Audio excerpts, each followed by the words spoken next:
What's going on, everyone? Dave coming back at you with something different. As you can obviously tell from the screen, it's just a picture of the logo. There is no pack opening or anything like that I'm going to show you today.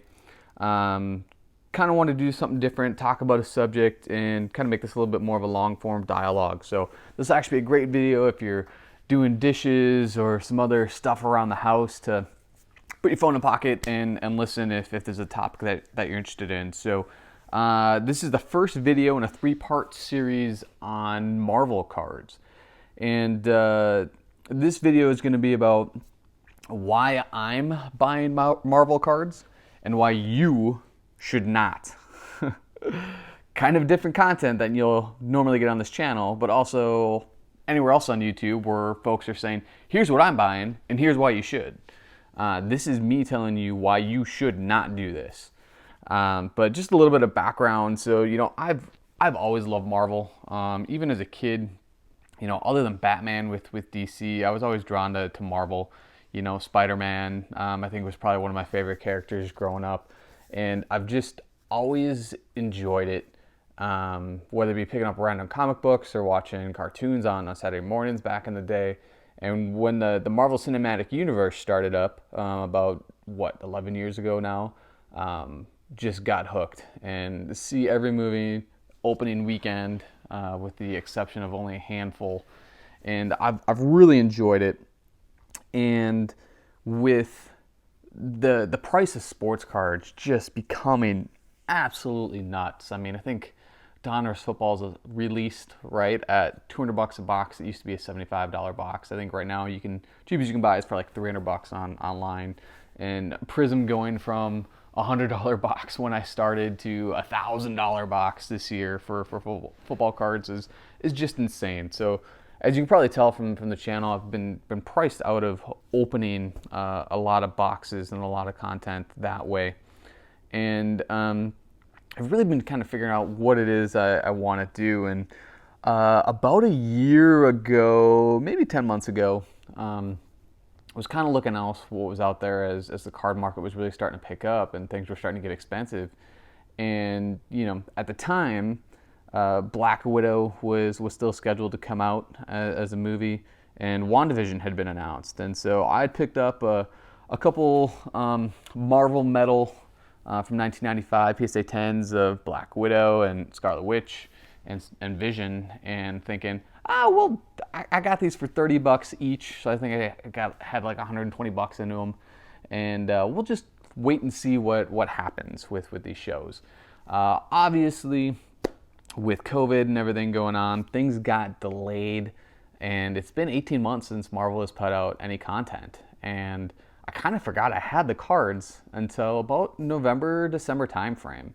And then, kind of getting frustrated with hobby prices, digging through boxes, looking for stuff to sell, and came across them and said, oh yeah, I kind of forgot that I was doing this. So beginning late November, I really kind of started watching box prices, single prices, and kind of tracking things for a few weeks. And things were slowly creeping up, gaining interest. And that's when I really started doing studying and research. And I've absolutely loved it.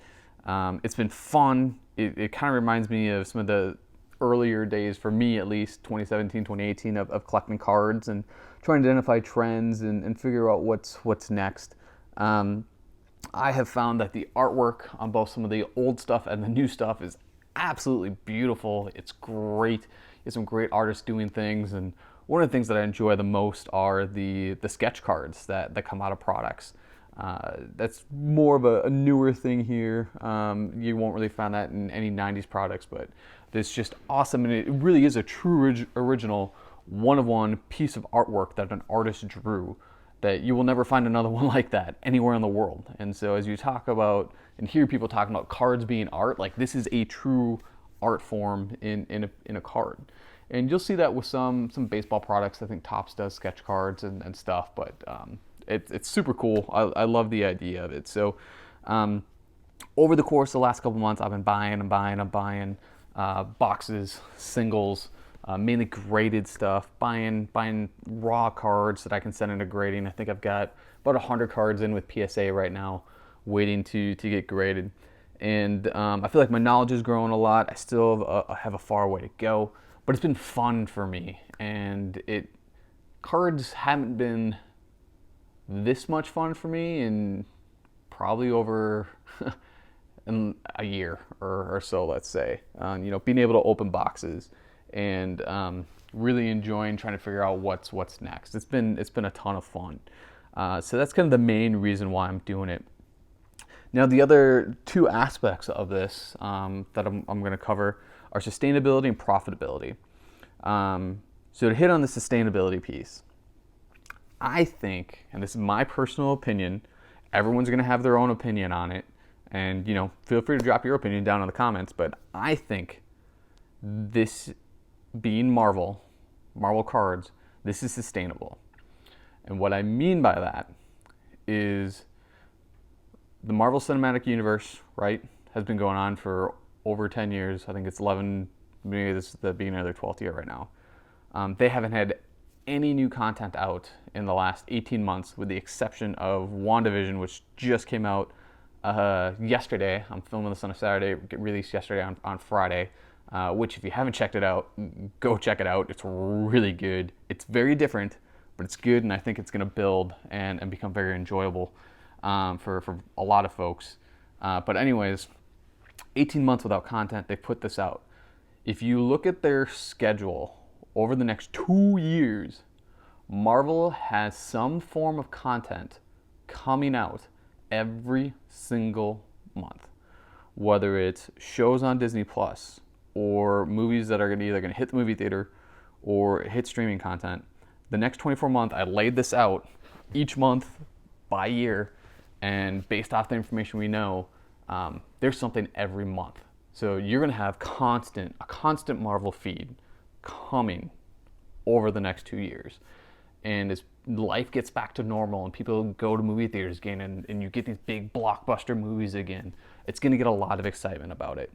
And it's not going to be in the past where it was a lot of excitement in July and then a movie doesn't come out till November and things kind of wave off. Like I said, with something every month, it's going to be some consistent excitement and buzz and energy around what is Marvel doing next, because they're so good at it.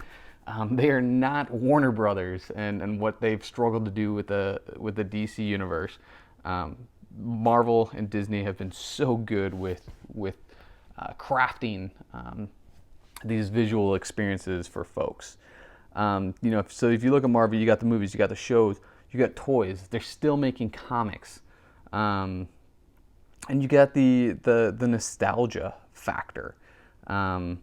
A good example of that is one of everybody in sports' favorite sets is the Fleer metal sets from the mid 90s. And Marvel has that. They have a set from 1995, and it's beautiful, great artwork. And guess what? At the end of January, they're reintroducing that specific to the X-Men at the end of January. They're releasing a new Marvel metal set for the first time in, what would that be, 16 years. And I think that set is going to pull a lot of people in that were kind of nostalgic about cards from the 90s or comics from the 90s and stuff like that, and draw folks in. And because of all these aspects that I believe are sustainability, this is not Pokemon. This is not the Pokemon swing that we saw this summer with all these celebrities jumping into Pokemon, things shooting up, and then it crashing. Because Pokemon doesn't have new content coming out every single month. I think the last Pokemon movie might have been, Detective Pikachu 2 years ago? Whatever it was. I don't know when the next movie is. The average person probably doesn't know when the next movie is. If you went and asked 100 people, hey, when is the next Pokemon movie versus what's the next Marvel movie or Marvel show, I think a lot more of them could tell you information about Marvel than they could about Pokemon. And from a toy aspect, from a TV show aspect, You don't really have the comic aspect of things. Like, there's just so much more in that Marvel bucket than there is in the Pokemon. And I don't know that this will be a sharp rise in prices like you see in Pokemon. I think this will be much more of a gradual over the course of time, with maybe the exception of some of those Marvel Metal cards, because you got that set coming out at the end of January.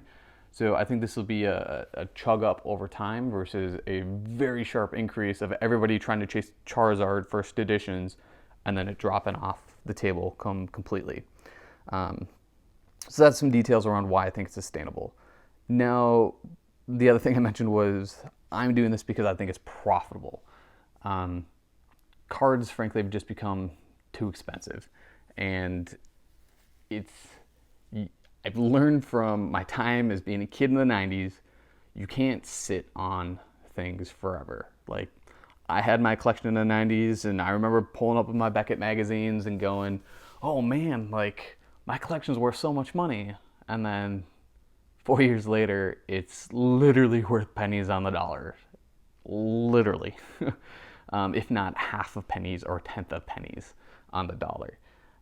So I've kind of taken those experiences and said, hey, as awesome as it is to collect cards and hold cards, I'm going to have a plan for every card. There are very few cards that I have that I know I will be holding for 10 and 20, 30 years down the line, right? Of, hey, I'm going to collect this for forever. I've come to see cards as an avenue for people to help better their situations. Make money to pay off their cars, pay off their student loans, go on vacation, or, sell cards to buy the ones that they want to collect. And that's okay. You have all these purists out there saying, oh, you should only collect. Well, if you only collect, you're not going to be able to get the stuff you want. You're not going to be able to open things regularly because it's become so expensive. So you have to be buying and selling. And I think Marvel cards are going to be very profitable, and I can use those profits either to buy sports cards, pay off my car, whatever it may be, kind of thing. And one of the reasons Marvel cards are going to be so profitable, in my opinion, again, these are just my opinions, is go look at the PSA populations. They're super low, super low. Some of the 1990 Marvel Universe cards, the highest populations of 10s for some of those cards, I think are in the 30s. I mean, high 20s, low 30s. There's not a ton of PSA 10s out there. For a set like that is one of the, for lack of better words, I really don't want to use it, but iconic sets of Marvel cards. Same thing with Marvel Metal. Those are really tough grades. And the thing is, a lot of these, what are going to be desirable sets, the 94 Flair, the 92 Marvel Masterpieces, the 95 Metal, the 1990 Marvel Universe, heck, even the 1986 stickers. Those are all going to remain super low pops because you can't get cards like that anymore. Boxes are going to have kind of dried up a little bit, are a little expensive, and raw cards are beat to crap. I remember buying these packs when I was a kid because they were cheap. They were $1, and they were, got thrown all over the place. But they look cool, especially as a kid. So I think those PSA populations are gonna stay low. But you could definitely see more folks digging into their storage, more of those bigger card stores, kind of going way back in their inventory and finding sealed boxes that maybe they got for $10 back in the day. So you could see more inventory popping up, but I think overall PSA pops on the more, what I believe will be more in demand stuff will stay low. Anything new within the last handful of years, probably will see higher populations as folks start to gravitate towards things and grade them. But if you can jump on some of these lower population stuff, it's going to be tough to beat. The other reason why it's profitable is, Marvel has some super iconic characters. You've got Spider-Man, Wolverine. I'd say those are their top two valuable properties right now. and those are the types of cards I've been gravitating towards. But I mean, you've got Captain America, you've got the X-Men. I mean, everybody knows the X-Men, has watched an X-Men movie at one time or another, even though they were really bad. Side note, those were done by Fox Studios, when Fox owned the rights, not the current Marvel and Disney that we will be seeing future X-Men movies from. So, in case you didn't know, that could be a whole nother video on explaining what's what and why that was the way it was. But so many of these iconic characters that people have always loved, and there will be money in those characters. Will there be money in, you know, B-level heroes, C-level heroes? Yeah, probably, but it's gonna be the main stars that folks will be going after. You know, Black Panther is another one. All of his stuff has been super popular since the Black Panther movie came out, and it's awesome. And you know, you have a Black Panther 2 movie coming, and unfortunately, you know, with the tragic death of Chadwick Boseman, he won't be in it, but they'll find a way to make it an appealing character. So, you know, I think it's going to be profitable, and like I said, I will be selling. I am in this to make money. And that's why I've bought in sealed boxes. That's why I've bought in graded cards. That's why I've bought in singles to go grade. And because I am looking to make money on this is exactly why you should not be going and buying anything related to Marvel. Because I don't want to make money off you. I want to make my money off these things naturally. The intent of this video and this series is not to be, you know, what we call in the hobby industry as a pump and dump, right?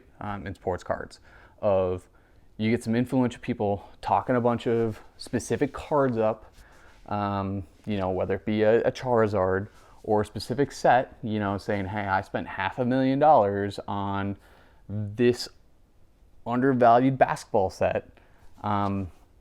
And then turning around and selling it. You know, there's issues with that. There's ethical issues with that.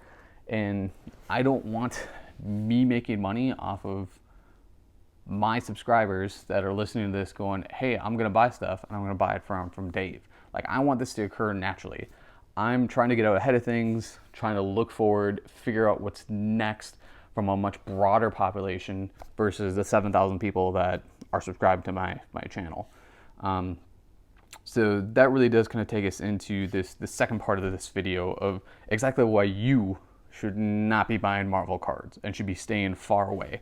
The biggest reason is risk. This is risky. This is a big risk.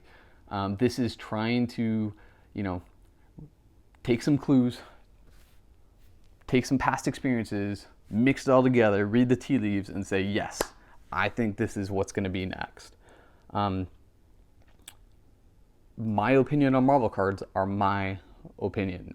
Everyone's going to have something different. There's going to be people that listen to this video and 1,000% agree with me, or say, oh yeah, I was into this a year ago. You're way behind the 8 ball. And there's going to be people that 1,000% disagree, saying, no man, you're way off base. And that's fine. That's completely fine. But everyone needs to manage their risk.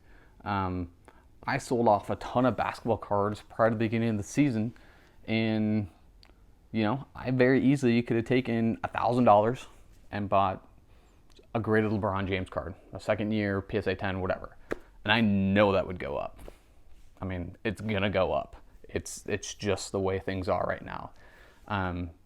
But taking $1,000 and buying $1,000 worth of Marvel cards, that could stay flat. That could stay flat for 12 months.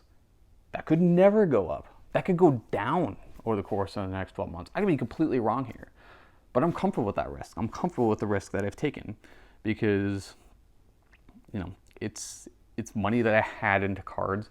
It's not money that I need to feed my family, pay my mortgage, pay my bills, live. It's money that I'm comfortable risking with things. And frankly, if any of you were to message me on Instagram or call me up and say, hey, I got $1,000. What? And I'm trying to decide between this LeBron or Kobe card and these Marvel cards. What should I do? I'm going to tell you 1,000 times out of 1,000, go with the LeBron and Kobe, because those are a sure thing. And I don't want to lead anybody down this path of risk and potentially, putting themselves in a bad position if they don't have that that money to lose, because it's not a guarantee. Whereas, again, right now I think LeBron cards are a complete guarantee unless he goes out and murders someone tonight. That's the only way LeBron cards go down. Sorry, I had to grab a drink of water. Been doing a lot of talking. The other reason why I don't think that you should be investing and trying to buy up Marvel cards is the print runs. And here's kind of what I mean by that. The print runs of the 90s stuff, very large print runs, just like everything in the 90s. The 1992 Marvel Masterpiece set, which had the artwork done by Joe Jusko, I believe that's how you say his name. Beautiful cards. They made 350,000 boxes of those. I think there were, 20 boxes in a case or something like that. So do the math. That's a lot of cases of product that's out there. And there's no numbered stuff, no parallels. I think there's one actual insert set. So there's tons of cards out there. And some of the stuff that I have open that's older, in case you're like, hey, I'm going to buy this. I think now that's a $300 box, and open it and grade stuff and make all this money. I can tell you right now, when you're mass producing things like that, you're going to get, from what I have seen opening this product, sloppy printing, poor centering, really at times poor cutting of the cards, just kind of very sloppy and rushed at times. Additionally, these cards are going on 20 years old, actually more than that, right? 25 years old. They're sticking to each other, and that pulls some of that ink off and some of that foil off and things like that. And it is very, very risky, even if you are able to find boxes that maybe have stuck around, have been kept in a good spot, that the cards inside won't be in good condition if you want to grade them. So I know it's a little contradictory with some of the print runs in the past of saying, hey, there's not a ton available, but I think you will find more and more stuff become available as people dig through the old collections. They find stuff at antique stores, card shops start digging through their old inventory and stuff and finding these boxes. There's a lot of print runs, and you're not going to most likely make money opening those older products, looking to grade those cards when you do. So those could be L's. Those could be big losses. I mean, if you're opening a box of Marvel Metal right now, I think the last box sold for like $400 or $500. Every single card in that could be sticking together, and you're out $400 or $500 with absolutely nothing to show for it. And additionally, the newer stuff with Marvel really hasn't been amazing and super desirable. I think the last couple of years of Marvel Masterpieces, they've probably done a pretty good job, but I mean, they make cards for the Punisher series, the Defender series. They've got a Marvel anime set. They're still doing the Marvel annual, which is okay. But there's just kind of a lot of garbage sets that Upper Deck has kind of put out and just made money off of, because they have the Marvel rights. And if you don't know what you're buying, you're gonna lose a bunch of money with that. I mean, you really have to do your homework and figure out what are the desirable sets, what do people want, and then wait and watch and see what the market does, because just because people have wanted something for the last 6 months doesn't mean they're going to want it for the next 6 months. So you really kind of got to be adaptive. The third video in this series, I will be showcasing one of the products that I've really loved because I was able to get super cheap, under $100 a box, and that's the Marvel Vibranium. And it's a really cool chromium looking card. They got numbered parallels, and there are sketch cards. manufactured patch cards in it, but you'll see that video coming up. But there's only been a few products like that in the last 5 years that I think have been really worth buying from a Marvel standpoint. So, that kind of falls into that print run thing. And obviously, print runs are going to keep going up over the course as this starts to become more and more popular. So, be very mindful if you are going to go buy stuff of what you're buying, and be very, very careful with things. The last reason why I think you should not buy Marvel cards is don't buy them if you don't enjoy them. Like I said, there's so much risk here that you may get stuck with stuff. You may open a box where nothing's gradable, and it may have cost you $200, $300, and now you just threw all that away. And if you're only going in with the mindset of making money, and you're not on board with taking that risk, you're not going to enjoy it. You're going to get frustrated. You're going to get mad. You're not going to want to do it anymore. And if you don't like Marvel, this isn't going to be for you. Not only because you could get stuck with stuff, but I mean, you're not going to have that motivation and drive to learn and try to figure out what's next and spend the hours studying the market. I think that's where people get the laziest is, you see all these people sign up for all these different online tools that show you what cards are doing and the trends and stuff like that. And it's great for some of those high volume cards, but and the super popular players, but it's not that great always for some of the more rare stuff or things that don't have high sales volume. And things like Marvel, which don't have high sales volumes at the moment, you gotta put in time. You gotta put in research. And if you don't like Wolverine or Spider-Man, and they're the two most popular characters Marvel owns the rights to, you're not gonna like this, because those are gonna be the big players. I mean, those are gonna be your Patrick Mahomes and your Luka Doncics, for the easiest comparison that I can make. So, it's going to be really tough for you to get into this and enjoy it, and have the patience with it, because this will not be an overnight thing. We're not going to snap our fingers and all of a sudden tomorrow Marvel cards have 5x in price. I think this is going to be a slow burn over the course of the next 2 years, which you may see some peaks and then a slight valley and plateau and then another peak. But I don't think it's going to be a 1 month run up like we saw in Pokemon. And I could be completely wrong, but you're going to need patience for this. So there you go. There you have it. That kind of covers, why I'm buying Marvel cards and why I think you should not.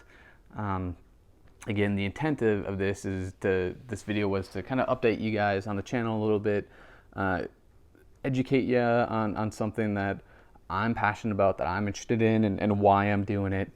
And not necessarily to get you super excited about it and tell you, hey, go buy all this Marvel stuff. Oh, and by the way, here's the link to my eBay store.